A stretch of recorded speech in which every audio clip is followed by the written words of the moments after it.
2,500 रुपया हर महिला को देंगे। अब आप लोग राजनीतिक लोग हैं, बिहार में 6 करोड़ महिला है। अगर 6 करोड़ महिला को 2,500 रुपया प्रति महीना दीजिएगा तो करीब करीब 1.5 लाख करोड़ रुपया, 1.5 लाख करोड़ रुपया चाहिए हर साल। बिहार का टोटल बजट है 2,40,000 करोड़, तो 1.5 लाख करोड़ रुपया दोगे कहां से? तो जिस दिन वादा कर रहे हैं उसी दिन ये समझा रहे हैं कि हम इसको कभी पूरा करने वाले नहीं। चिकित्सा की जहां तक बात है, चिकित्सा के लिए जन सुराज की ये सोच है कि जो भारत सरकार की योजना है आयुष्मान भारत, अगर उसको हर परिवार तक पहुंचा दिया जाए तो उसका बहुत बड़ा लाभ बिना एक्स्ट्रा खर्चा के मिलने लगेगा। अभी मुसीबत ये है कि बिहार के ज्यादातर परिवार के पास आयुष्मान कार्ड पहुंचा नहीं है सरकार के लापरवाही की वजह से। और दूसरी वजह यह है कि बिहार में अगर आपको कार्ड मिल भी गया तो वहां पर कोई डॉक्टर अस्पताल भी तो होना चाहिए। तो जब तक अस्पताल नहीं होगा तो आपके पास अगर 5 लाख का कार्ड है भी तो भी जाकर आप इलाज नहीं करा सकते। जो न्याय, तो हम लोग चिकित्सा को लेकर कोई नई बात नहीं कहना चाहते हैं।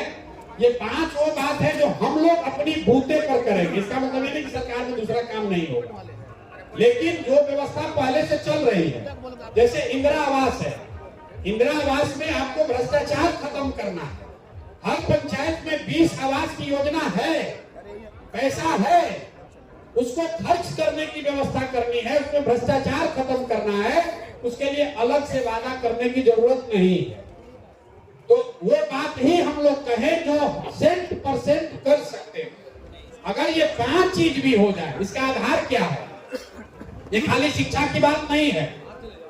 15 साल से कम उम्र का अगर हर बच्चा बढ़िया पढ़ लिख जाए, क्या हम लोग कह रहे हैं कि जब तक सरकारी विद्यालय नहीं सुधरेगा तब तक आप अपने बच्चे को प्राइवेट में भी भेजिए, उसका खर्चा सरकार देगी। तो 15 साल से कम उम्र का बच्चा अगर बढ़िया पढ़ लिख जाएगा तो वो व्यवस्था पर नौकरी के लिए, लाभ के लिए बोझ नहीं बनेगा। हम पढ़े लिखे हैं, आप पढ़े लिखे हैं, अपने पैर पर खड़ा है, तो आपको 400 रुपया पेंशन का जरूरत नहीं है। तो सोच ये है कि 15 साल से कम उम्र के बच्चे को इतना बढ़िया पढ़ाया जाए कि आगे चलकर वो बिहार के व्यवस्था पर बोझ ना बने।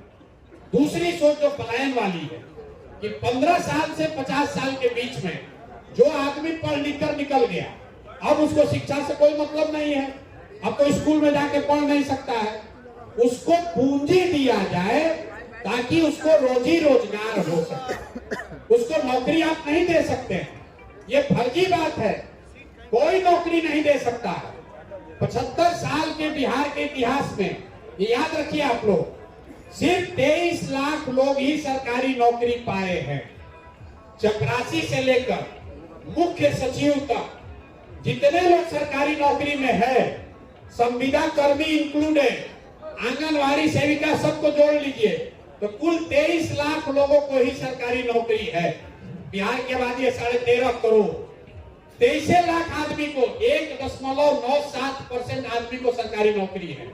कैसे दे दोगे सबको नौकरी? तो बाकी आदमी का जीवन कैसे सुधरेगा? बाकी आदमी का जीवन तब सुधरेगा जब उसको रोजी रोजगार करने के लिए, धंधा व्यापार करने के लिए पैसा पूंजी हो। तो बच्चों के लिए पढ़ाई हो, जो युवा है जो रोजी रोजगार कर सकता है उसके लिए पूंजी हो।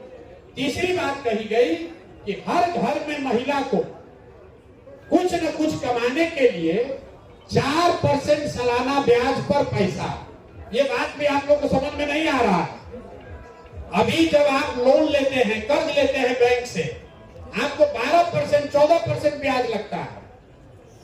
जीविका में भी आपको 25%, 30% ब्याज लग रहा है, 2% महीना का लग रहा है। जन सुराज कह रहा है कि 1 लाख रुपया का बैंक से लोन लीजिए, खाली आपको 4,000 रुपया साल का देना पड़ेगा। तो उससे बहुत बड़े स्तर पर लोग अपने अपने घरों में कुछ न कुछ रोजी रोजगार कर पाएंगे। चौथी बात जो हम लोग कह रहे हैं कि जितने लोग खेती कर रहे हैं, उसका मजदूर फ्री हो जाएगा, क्योंकि उसको मनरेगा से जोड़ देंगे।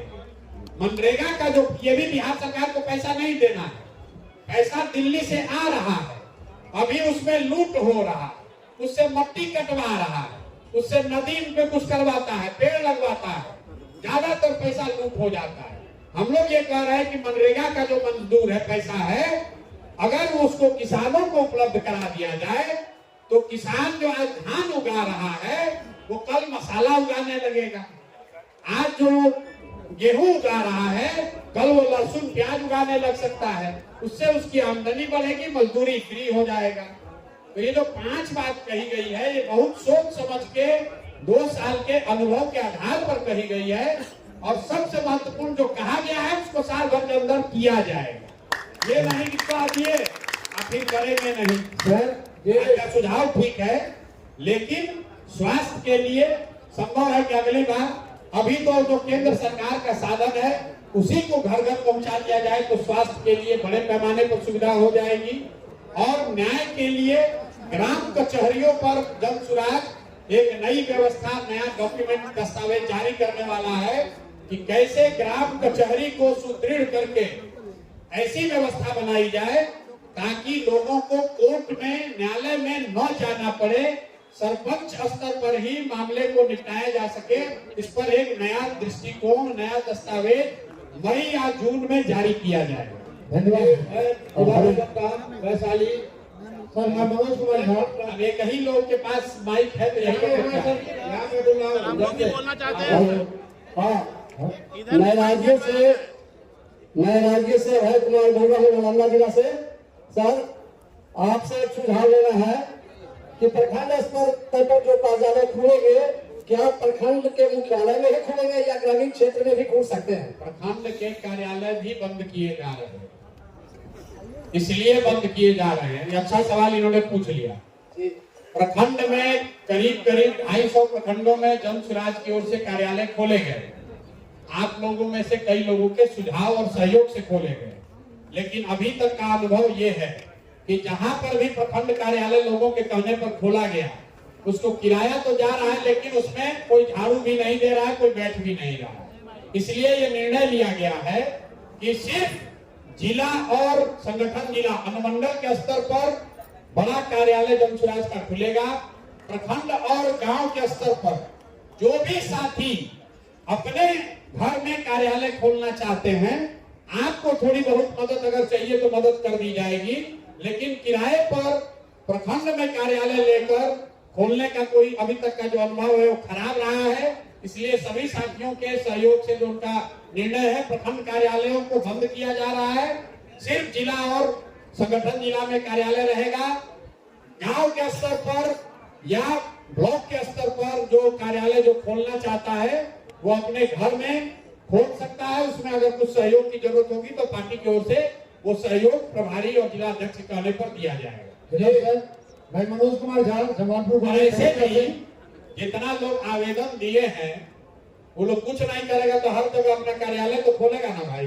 सर मेरी बात सुना साहब, यहाँ मैं सामने बोल रहा हूँ। हाँ सर, एक मिनट। वैशाली जिला प्रवक्ता सुधीर महाराज, जैसे आपने चुनाव लड़ाने के लिए सब घोषणा करिए दिया है, तो हम चाहते हैं कि जब 243 में आपको चुनाव लड़ाना है तो आपने आपके घोषणा के अनुसार जो कि अति पिछड़ा को हम 70 सीट लड़ाएंगे, महिलाओं को इतना लड़ाएंगे, तो इसकी भी घोषणा पहले हो जाए कि किस सीट से कौन लड़ेगा और उसके अनुसार जो है कैसे पता चलेगा? ये कैसे कौन बताएगा आपको भाई? ये कैसे पता चलेगा कि कौन कहाँ लड़ेगा?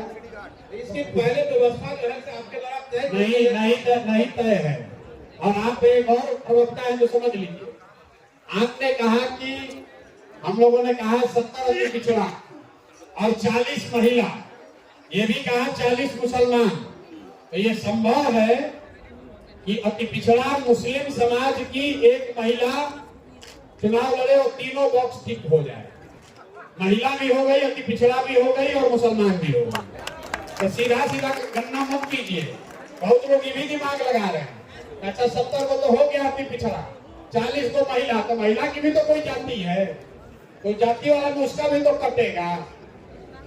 असल मेरा सुझाव है कि एक एलईडी फैन को हर एक जिला में, एलईडी फैन को हर एक जिला में घुमाया जाए, जो भी हमारे यहाँ है। एलईडी वैन पर हम बोलेंगे, आप कब बोलिए? नहीं सर, आप वैन पर बैठिए और आप बोलिए। एलईडी वैन नहीं चलेगा। जी एलईडी वैन उसके लिए है जिसके पास कार्यकर्ता नहीं है। अगर आप हैं बोलने वाले, हम आपको वैन दे रहे हैं, उस पर बैठिए और भाषण दीजिए। एलईडी वैन का ही चलाइए। सर